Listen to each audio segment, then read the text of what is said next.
presented by Rajat Raj Entertainment.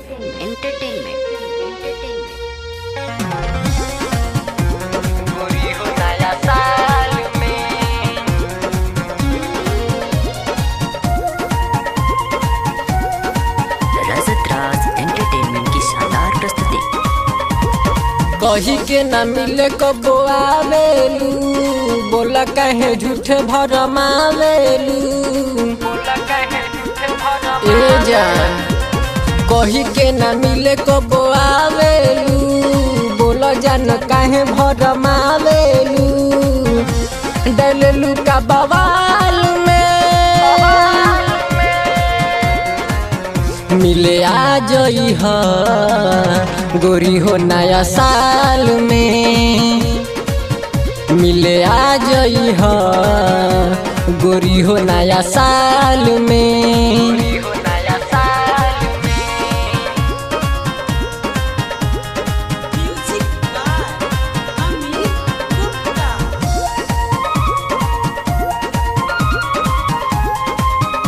Rajat Raj entertainment की शानदार प्रस्तुति।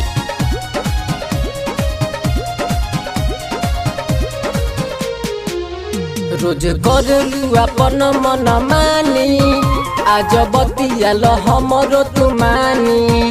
होते भोरे सवेरे चली आई हो, जन करी हो ना तू नादानी। रोज करलू अपन मन मानी, आज बतियाल हमरो तू मानी।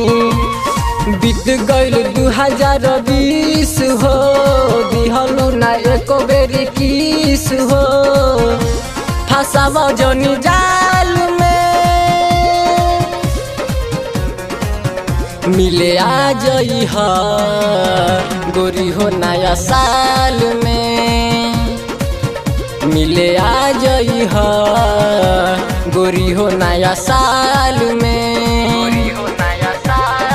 Presented by Rajat Raj Entertainment.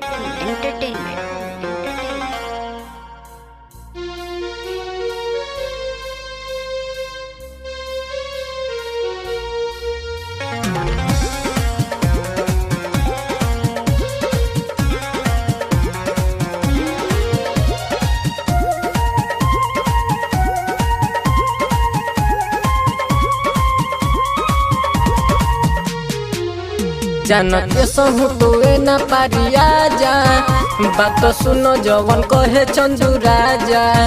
सचो जान नहीं पाई तो हर कोई, नया साल के लेला तू माजा। जाने न पारी को सहू तू आजा, बात सुनो जवन कहे चंदू राजा। बुझो जनी हम के बेगाना हो, होई इंद्रजीत दीवाना हो।